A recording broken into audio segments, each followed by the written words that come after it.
Sir, आपको कांग्रेस ने नई जवाबदारी दी है महाराष्ट्र प्रदेश उपाध्यक्ष की।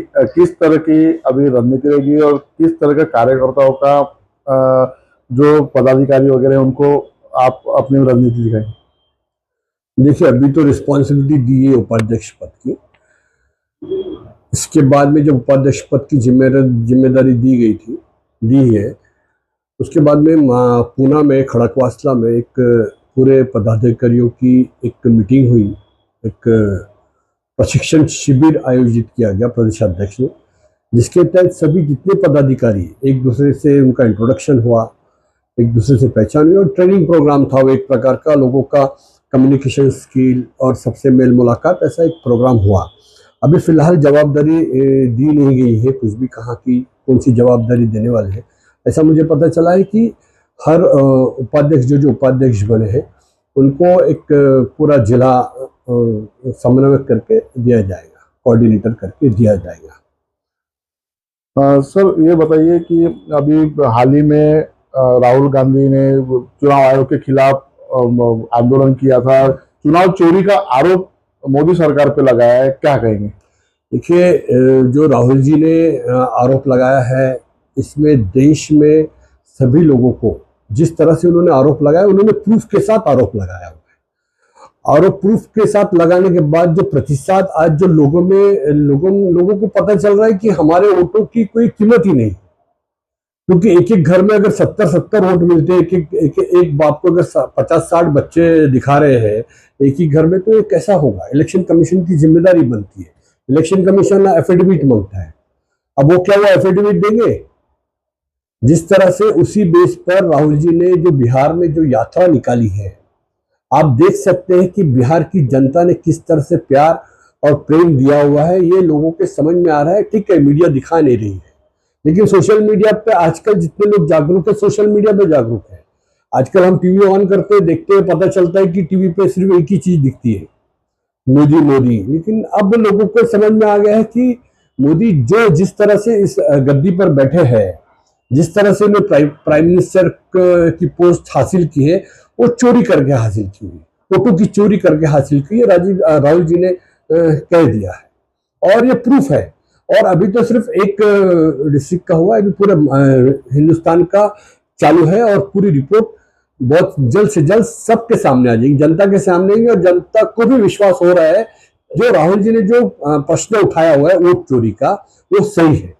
आप अगर समाज में, पब्लिक में अगर आप इसका पता करेंगे तो लोगों में ये है कि नहीं, जो आज प्राइम मिनिस्टर जो गद्दी पे बैठा है ये वोट चोरी करके बैठा है।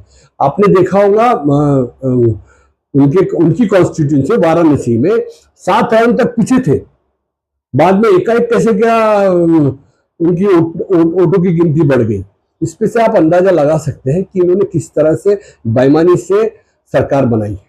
क्या आपको लगता है कि मोदी सरकार ये हिटलरशाही सरकार के नाम से जानी जा रही है? ये तो पूरे देश को मालूम है, दुनिया में भी आज इनका जो हाल है ये भी समझ में आ रहा है। ये सिर्फ ईडी सीबीआई के जोर पर ये सरकार चल रही है। लोगों को आपने देखा होगा, जितने कांग्रेसी, जितने अलग अलग पार्टीज के, सबको बदनाम करके, सबको ईडी की धमकी दे दे के ये लोगों ने लोगों को ये किया हुआ है। किस तरह से शिंदे सरकार ने मदद की महाराष्ट्र में, ये आप लोगों को मालूम है।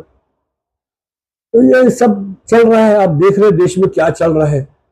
महाराष्ट्र सरकार द्वारा अभी जो लाड़की बहन योजना शुरू की गई थी, अभी फिलहाल में कई महिलाओं को लाड़की बहन योजना के पैसे आना बंद हो गए हैं और जनता अभी चिक चिक के बोल रही है कि सरकार ने सिर्फ एक लॉलीपॉप दिया। क्या कहेंगे? ये तो हम भी कह रहे थे इलेक्शन के वक्त कि सरकार सिर्फ लॉलीपॉप दे रही है। अब जिस जनता ने जिस तरह से इनको वोट दी हुई है, अभी उनके पास जाके धरना प्रदर्शन आंदोलन करना चाहिए। भाई, तुमने हमको बेवकूफ बना के वोट लिया हुआ है, इनके पास पैसा ही नहीं है। सरकार कितने इसमें है ये आपको मालूम है? सरकार का बजट क्या है, सरकार किस तरह से पीछे चल रही है, कितने डिफिशियंसी है इसमें, महाराष्ट्र सरकार ने कितना लोन लेके रखा हुआ है, ये सभी को मालूम है। जैसे लाड़की बहन योजना थी, वैसे लाड़का भाव योजना इन्होंने शुरू की थी, शुरू होने के पहले ये खत्म हो चुकी है। क्या कहेंगे? वो सरकार जो चाहेंगे वो करती है। उनको कभी भाई की योजना ला लेंगे, कभी और कोई योजना, कभी बुजुर्गों की लेके आ जाएंगे, वो उनके मर्जी पे है। सिर्फ वोट बटोरने की राजनीति है। अ, अभी लोगों को बेवकूफ बना के वोट बटोरने की राजनीति। अभी हाल ही में कुछ महीनों में ग्राम पंचायत, जिला परिषद, नगर सेवकों के चुनाव होने जा रहे हैं। इसमें अपने क्या रणनीति रहेगी? क्या लगता है कि इस बार बीजेपी को हार का सामना करना पड़ेगा? देखिए, जिस तरह से सरकार चल रही है उससे ऐसा लगता है कि ये सरकार नाकामयाब सरकार है। लोगों को बेवकूफ बना के सरकार में सत्ता में बैठे हैं। और जिस तरह से हमारे प्रदेशाध्यक्ष ने जो कमेटी के जो पदाधिकारी को जो चयन किया हुआ है, आप देखेंगे हर समाज, हर तबके को, छोटे से छोटे कार्यकर्ताओं को उन्होंने प्रावधान अपनी कमेटी में लिया है। और पूरे महाराष्ट्र में जिस तरह से उन्होंने कमेटी बनाई है, मुझे ऐसा लगता है छोटे से कार्यकर्ता को भी उन्होंने जवाबदारी दी हुई है। तो पूरे महाराष्ट्र में मुझे ऐसा लगता है इस बार कांग्रेस की सत्ता नगर परिषद, जिला परिषद और ग्राम पंचायत और कॉर्पोरेशन में बैठेगी, ऐसा मुझे पूरी उम्मीद है। आप जनता को क्या एक संदेश देना चाहेंगे? क्या एक अपनी ओर से आह्वान करना चाहेंगे? हम तो यही चाहेंगे कि जिस तरह से आप देख रहे हैं 11 साल से ये जो सरकार चल रही है, जिस तरह से इन्होंने लोगों को बेवकूफ बना के सत्ता हासिल की है, बस अब आगे आने वाले चुनाव में इन लोगों के प्रलोभन में ना आए। ये जो बोलते हैं वो करते नहीं है, ये सभी को मालूम है। और जनता से एक ही निवेदन है, कांग्रेस का साथ दे, क्योंकि जिस तरह से वोट चोरी की जो मुद्दे राहुल जी उठा रहे हैं, उस हिसाब से मुझे ऐसा लगता है कि जनता ने कांग्रेस का साथ देना चाहिए। क्योंकि आगे जो डेवलपमेंट, जिस तरह जब सरकार बनी थी, जब देश आज़ाद होने के बाद से जो सरकार ने डेवलपमेंट किया हुआ है, इन्होंने कोई डेवलपमेंट किया नहीं, ये पूरी जनता को दिख रहा है। आपके पिताजी भी 1982 में एक विधायक के रूप में वो कांग्रेस में उभरे हुए थे। उस समय की कांग्रेस और अभी की कांग्रेस में आपको क्या फर्क लगता है? देखिए, उस समय तो हम छोटे थे, लेकिन फिर भी हमको मालूम है कि जिस तरह से कांग्रेस विधायक लोग जो काम करते थे, लोगों के बीच में जाते थे। अभी भी ऐसा तो है नहीं कि ठीक है, ज़माना बढ़ते जा रहा है। अभी इलेक्ट्रॉनिक्स का ज़माना है, पहले तो टीवी भी नहीं थे जब 85 में। तो अभी देश बहुत आगे बढ़ रहा है और मुझे ऐसा लगता है उस हिसाब से कांग्रेस के लोग उस हिसाब से काम कर रहे हैं। युवा वर्ग राजनीति में आ रहे हैं। हाँ, इस बार जो युवा वर्ग जैसे राजनीति में कदम रख रहे हैं, अब उनको भी राजनीति में आगे बढ़ना है, तो ऐसे युवाओं को आपका क्या एक संदेश रहेगा? जिस तरह से हमारे प्रदेशाध्यक्ष ने युवा लोगों को चांस दिया हुआ है, मुझे, क्योंकि उनका राजनीतिक भविष्य, क्योंकि आज देश को युवाओं की भी जरूरत है।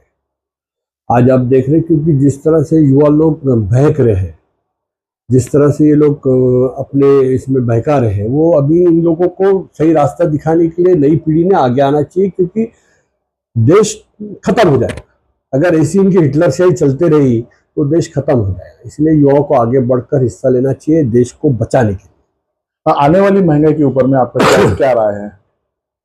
आप खुद देख रहे हैं कितने रुपए से पेट्रोल कहाँ से कहाँ हो गया, सब्जियां कहाँ से कहाँ महंगी होगी, और कितनी होती है कुछ समझ में नहीं आ रहा है। देखेंगे अभी क्या होता है। जिस तरह से वातावरण चल रहा है, उससे तो ऐसा लग रहा है क्योंकि पूरा प्राइवेटाइजेशन कर रहे हैं। जैसे लाड़की बहन योजना जो अंतर्गत चालू किया था, आबकारी विभाग को सबसे ज्यादा जोर उस पर दिया गया है और शराब में पैसा बढ़ा दिया गया है। तो ये पैसा लोग कुछ आमदारों का भी कहना है कि ये पैसा लाड़की बहन योजना के अंतर्गत दिया जा रहा है। ये ठीक है, जो वो गवर्नमेंट की पॉलिसीज है, इनका जो बजट है उस हिसाब से वो कर रहे होंगे। अमेरिका द्वारा जो टैरिफ लगाया गया उसके बारे में अमेरिका, देखिए, क्या ये भी मालूम है आप लोगों की कि जो युद्ध हुआ था, सभी पार्टी मिलके उन्होंने कहा था कि नहीं, इसका जवाब देना चाहिए। लेकिन इन्होंने एक ही सिर्फ ट्रंप ने बोला और युद्ध ये कर दिया। यानी एक हाई पावर को ये लोग भगवान मानते हैं, ऐसा मुझे ऐसा लगता है मोदी जी। तो अब जब इनके जो रिलेशन अभी इन्होंने रशिया से डेवलप किया हुआ है, तो अमेरिका और रशिया से जमती नहीं है। तो इसलिए टैरिफ का जो प्लान है, कभी कम कभी ज्यादा, यानी हिंदुस्तान को झुकाने की कोशिश कर रहे हैं।